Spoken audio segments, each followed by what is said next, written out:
பூஜ்யாய ஸ்ரீ ராகவேந்திராய சத்யதர்ம ரதாயச பஜதாம் கல்பவருட்சாய நமதாம் காமதேனவே. உலகெங்கிலும் வாழ்ந்து கொண்டிருக்கும் ஸ்ரீ ராகவேந்திரா யூடியூப் சேனல் நேயர்களுக்கு டாக்டர் சைதை ராஜாவின் அன்பான வணக்கங்கள், வாழ்த்துக்கள். நம்ம இந்த எபிசோடில் தமிழ் மாத ராசி பலன், ஆவணி மாத ராசி பலன்களை பார்க்க போகிறோம். 17/8/2025 முதல் 16/9/2025 வரைக்கும் மொத்தம் 31 நாட்கள் உள்ளடக்கியது. இதில் பார்த்தீங்கன்னா ஆவணி 6ஆம் தேதி சர்வ அமாவாசை திதி வருகிறது. ஆவணி 22 பௌர்ணமி வருகிறது. மற்றபடி இந்த ஆவணி மாதம் தமிழ் மாதம் எப்படி இருக்க போகிறது ஒவ்வொரு ராசிக்கும் என்பதை பார்ப்பதற்கு முன் எங்களுடைய சேனலை பார்த்து கொண்டிருக்கும் அன்பர்கள் இதுவரைக்கும் சப்ஸ்கிரைப் செய்யாதவர்கள் சப்ஸ்கிரைப் செய்து கொள்ளும்படி கேட்டுக்கொள்கிறோம். ரைட் சைடில் சப்ஸ்கிரைப் இருக்கும், பெல் பட்டன் இருக்கும், ரெண்டுத்தையும் ப்ரெஸ் பண்ணிங்கன்னா அடுத்த நொடியே எங்களுடைய வீடியோ உங்களை நோக்கி வர துவங்கிவிடும். தங்களுடைய பேராதரவுக்கு என்றென்றும் நன்றி. உங்கள் ஆதரவு தாங்க எங்களுக்கு சுவாசமாக அமைகின்றது. வாங்க ராசிக்குள் செல்லலாம். மேஷ ராசி அன்பர்களுக்கு வணக்கம். மேஷ ராசி காலபுருஷனுக்கு முதல் ராசி அஸ்வினி பரணி கார்த்திகை முதல் பாதம் உள்ளடக்கியது. இந்த மேஷ ராசி அன்பர்களுக்கு தமிழ் மாதம் ஆவணி மாதம் ராசி பலன்களை பார்க்க போகிறோம்.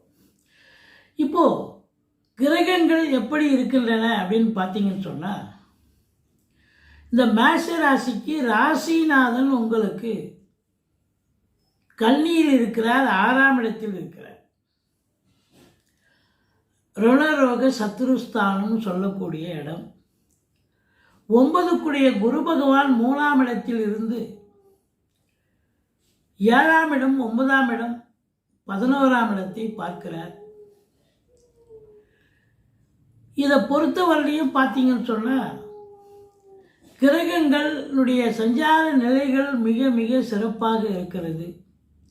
2க்குடைய சுக்கிரன் உங்களுக்கு அதிகபட்சமாக எங்கே இருக்கிறார் அப்படின்னு பார்த்தீங்கன்னா 4ஆம் இடம் கடகத்தில் 25 நாள் அதிகமாக இருக்கார் சுக்கிர பகவான்.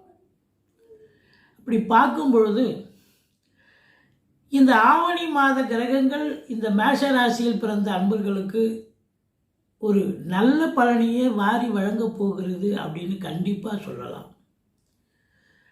இதை பொறுத்தவரையிலையும் பார்த்தீங்கன்னா இந்த அஸ்வினி பரணி கார்த்திகை முதல் பாதத்தில் பிறந்தவங்க, இவங்களை பொறுத்தவரையிலையும்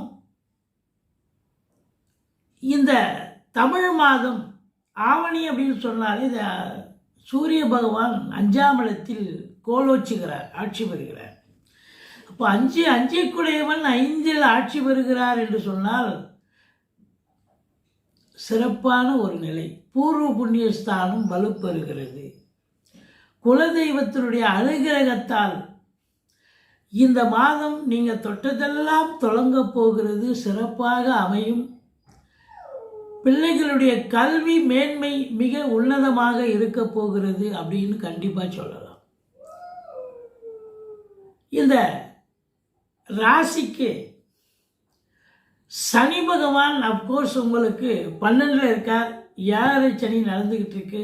ஆனாலும் இந்த ராகு உங்களுக்கு 11ல் இருந்து குரு பார்வை பெறுவது என்பது சூப்பரான ஒரு நிலை. இப்போது பார்த்தீங்கன்னு சொன்னால் மேஷ ராசியில் பிறந்த அன்பர்களுக்கு பொருளாதாரம், முதல்ல தொழில் உத்தியோகத்தை எடுக்கலாம். 11ஆம் இடம் அதாவது 10ஆம் இடத்து அதிபதி 12ல் இருக்கிறார். ஆன போதிலும் அவர் வக்ரகதியில் இருக்கிறார். அப்போ 11ஆம் வீட்டு வேலையை செய்வார்னு சொல்லணும். சூப்பராயிடுச்சா? அதாவது கெட்டவர் கெட்டிடில் கெட்டிடும் ராஜயோகன்ற மாதிரி தான். ராகு பொறுத்தவரையிலையும் பார்த்தீங்கன்னு சொன்னால் 11ல் இருந்து குரு பார்வையில் இருக்கிறது. 11ஆம் இடம் வலுப்பெறுகிறது. சாதிக்கக்கூடிய ஒரு தருணம். தொழில் ரீதியாக உத்தியோக ரீதியாக உங்களுக்கு நல்லது நடக்கப் போகிறது, நல்ல சம்பாத்தியம் கிடைக்கப் போகிறது.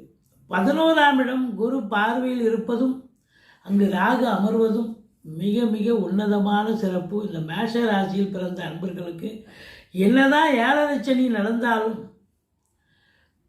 சனி பகவான் அவர் அப்போ கூட வக்கரமாக இருக்கார். இந்த மாதம் உங்களுக்கு வக்கரமாக இருக்கார். நெகட்டிவான பலன், தீய பலனை தருவதற்கு பதிலாக மாறாக நல்ல பலனை தரக்கூடிய சூழலில் அவர் இருக்கிறார். அப்போது உத்தியோக ரீதியாக இப்போ உத்தியோகம் பார்க்குறோம், எப்படி இருக்கும்? எங்களுக்கு அரசு உத்தியோகத்தில் இருக்கிறோம் நாங்கள். எங்களுக்கெல்லாம் இந்த மேஷ ராசியில் பிறந்தவங்களுக்கு எப்படி இருக்க போகுது அப்படின்னு பார்த்தீங்கன்னா, ராசிநாதன் 6ஆம் இடத்துல இருக்கார். வேலை விஷயங்கள் நீங்கள் எதிர்பார்த்து காத்திருந்தபடி வேலை முயற்சி பண்ணக்கூடியவர்களுக்கு வேலை வாய்ப்பு கிடைக்கும். தொழிலில் நல்லது நடக்கக்கூடிய அமைப்பு. ஏன்னா வெற்றி ஸ்தானம் 6ஆம் இடம் வெற்றியை தரக்கூடியது. போட்டி பந்தயம் சொன்னாலும் உங்களுக்கு வெற்றி கண்டிப்பாக கொடுக்கும். அப்போது தொழிலில் அதிகப்படியான 9ஆம் இடத்தை குரு பார்ப்பதால் நீங்கள் தொழில் பண்ணுறவங்களாக இருந்தால் டெஃபினட்டாக வங்கிகளின் மூலமாகவோ அரசின் மூலமாகவோ கடன் உதவி பெற்று தொழிலை விரிவாக்கம் செய்வீர்கள், அல்லது இன்னொரு பிரான்ச்சு ஓப்பன் பண்ணுவீங்க. அப்போது இன்புட் இருக்குதுன்னு சொன்னால் அவுட்புட் கண்டிப்பாக கொடுத்து தானங்க ஆகணும். இப்போ வழக்கமாக நீங்கள் தொழில் பண்ணுறதை விட இப்போ சிறப்பாக பண்ணுறீங்க, கடையை பெருசு பண்ணிட்டீங்க, இல்லை இன்னொரு பிரான்ச்சு ஓப்பன் பண்ணுறீங்கன்னு சொன்னால் அப்போது 11ஆம் இடத்தை குரு பார்ப்பது என்பது காற்றுள்ள போதே தூற்றிக்கொள்கிற மாதிரி உங்களுக்கு பழம் நழுவி பாலில் இருந்த கதையாக உங்களுக்கு இரட்டிப்பு வருமானம் கண்டிப்பாக வரத்தான் வரும். எண்ணிய செயல் ஈடேறும். ஏன் பல மழை பொழியும் என்று சொன்னால் மிகையாகாது. உள்நாட்டு வாணிபம், வெளிநாட்டு வாணிபம், ஏற்றுமதி இறக்குமதியாளர்கள், ஷேர் மார்க்கெட்டில் இன்வெஸ்ட் பண்ணுறவங்க, speculation, online business, hotel business, இதெல்லாம் பண்ணக்கூடிய நண்பர்களுக்கெல்லாம் உன்னதமான காலம். சூப்பர், அற்புதமாக இருக்க போகுது. நீங்கள் சாதிக்க போகிறீங்க. தொழிலில் பெரிய லெவலில் சாதித்து சம்பாதிக்க போகிறீங்க மேஷராசி நண்பர்கள். இந்த சனி பகவான் 7.5 சனி நடந்தாலும் இப்போ அவர் உங்களுக்கு வக்கரம் பெற்றிருப்பார், சாதகமாக இருக்கிறார் என்று அப்பப்போ வலியுறுத்தி சொல்கிறது உங்கள் நினைவுக்கு கொண்டு வருகிறோம். நீங்கள் மறக்கக்கூடாது அப்படிங்கிறது தான். மற்றபடி 9ஆம் இடத்தை குரு பார்க்கிறார். வெளியூர் வெளிநாட்டு பயணம் உங்களுக்கு அனுகூலத்தை தரும். தாராளமாக மேஷராசி அன்பர்கள் தயாராக இருங்க. உயர்கல்விக்காக போகிறீங்க, இல்லை உத்தியோகத்துக்காக போகிறீங்க, இல்லை சொந்த தொழிலுக்காக போகிறீங்க, எதற்கு சென்றாலும் நிச்சயமாக சாதிப்பீர்கள். தந்தையால் அனுகூலங்கள், ஆலய வழிபாடுகள் செய்வீர்கள், தீர்த்த யாத்திரைகள் மேற்கொள்வீர்கள். நீங்கள் எதுக்கு போனாலும் ஆத்ம திருப்தியும் சந்தோஷமும் கிடைக்கும். தந்தையால் யோக பாக்கியங்கள். சூரியன் ஆட்சி பெறுகிறார்.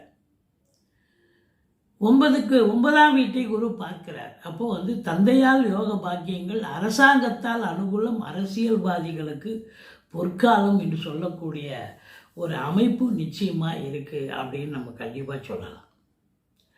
சூரியன் புதன் சேர்க்கை. புதன் சிம்மத்தில் எவ்வளோ நாள் இருக்காருன்னா அதிகபட்சமாக 18 நாள் இருக்கார். அப்போ புதாதித்ய யோகம் ஏற்படுகிறது. கல்வி நிறுவனங்கள், கல்விக்கூடங்கள், கல்வியாளர்கள், கல்வி பயிலும் மாணவ செல்வங்கள் அத்துணை பேர்களுக்கும் பொற்காலம் என்று சொல்லலாம். அரசியல்வாதிகள் மேலிடத்தில் செல்வாக்கினை பெற்று நல்ல தங்கள் நிலை உயரப் பெறுவீர்கள் என்று சொன்னால் மிகையாகாது. அரசாங்கத்தின் மூலமாக அலுவலகத்துக்கு சென்று நீங்கள் லோன் வாங்க போகிறீங்களோ, இல்லை ஒரு சர்டிஃபிகேட் வாங்க போகிறீங்க, எதற்கு சென்றாலும் நிச்சயமாக இப்பொழுது சாதிக்கக்கூடிய ஒரு தருணம். பாருங்கள், 11ஆம் இடம் சிறப்பாக இருக்குது. பண மழை பொழிய போகிறது. சுக்கிரன் குரு சேர்ந்து இருக்கிறாங்க. அதுக்கப்புறம் சுக்கிரன் அதிகபட்சமாக கடகத்தில் தான் 25 நாள் இருக்கார். சூப்பர். சேர்ந்து இருந்தாலும் ஓகே தான். கடகத்தில் இருக்கிறது இன்னும் 4ஆம் இடம். 2 குடையவன் 4ல் இருக்கிறது இன்னும் சிறப்பு தான். அப்போ உங்களை பொறுத்த வரலையும் வீடு ஆல்ட்ரேஷன் பண்ண, வீடு கட்ட, வீடு பெயிண்ட் பண்ண, ஏதாவது ஒரு வேலையை கண்டிப்பாக எடுத்து செய்ய போகிறீங்க. அது நடக்க போகுது அப்படின்னு கண்டிப்பாக சொல்லலாம். மற்றபடி உங்கள் ராசிநாதன் செவ்வாய் ராசியை பார்ப்பது மிக மிக சிறப்பு. 9ஆம் இடத்தை பார்க்குறார். அதுவும் பாக்கியத்தை தரக்கூடிய ஒரு அமைப்பு. மொத்தத்தில் பார்க்கும் பொழுது இந்த மேஷ ராசியில் பிறந்தவர்களுக்கு தொழில் உத்தியோகம் சிறந்து விளங்கப் போகிறது. தொழிலை பற்றி சொன்னோம். உத்தியோகத்தில் பதவி உயர்வு, ஊதிய உயர்வு, அதாவது காவல்துறை, தீயணைப்புத்துறை, மருத்துவத்துறை, இராணுவத்துறை, ஐஏஎஸ், ஐபிஎஸ், ஐஎஃப்எஸ், அதற்கு நிகரான பணியில் இருக்கும் அன்பர்கள், கலைநிலை ஊழியர்கள், இன்னும் பிற தனியார் துறையில் வேலை அத்தனை பேர்களுக்கும் இந்த மாதம் நல்ல ஒரு அற்புதமான ஒரு மாதம். சாதிக்க போகிறீங்க. பதவி உயர்வு, ஊதிய உயர்வு, டிரான்ஸ்ஃபர், ப்ரமோ, இதெல்லாம் உங்கள் சலுகைகள் கண்டிப்பாக கிடைக்க போகிறது.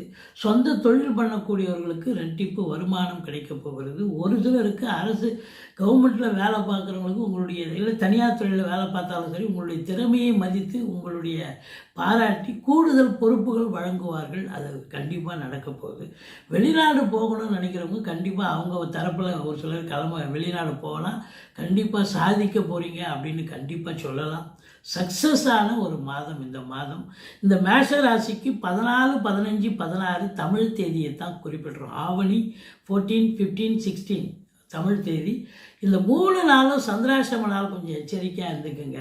மற்றபடி நிச்சயமாக சாதிக்க போகிறீங்க. இந்த மேஷராசி அன்பர்களுக்கு இந்த ஆவணி மாத கிரகங்கள் நல்ல ஒரு சம்பாத்தியத்தை பெற்று தரப்போகிறது, சந்தோஷத்தை பெற்று தரப்போகிறது என்று சொன்னால் மிகையாகாது. எங்களுடைய வீடியோ பிடிச்சிருந்தால் லைக் பண்ணுங்கள், ஷேர் பண்ணுங்கள், சப்ஸ்கிரைப் பண்ணுங்கள். மறக்காமல் சப்ஸ்கிரைப் பண்ணுங்கள். நன்றி. வாழ்க வளமுடன். உங்களுடைய ஆதரவு தாங்க எங்களுக்கு முழு மூச்சாக அமைகிறது, சந்தோஷத்தை தருகிறது. நன்றி.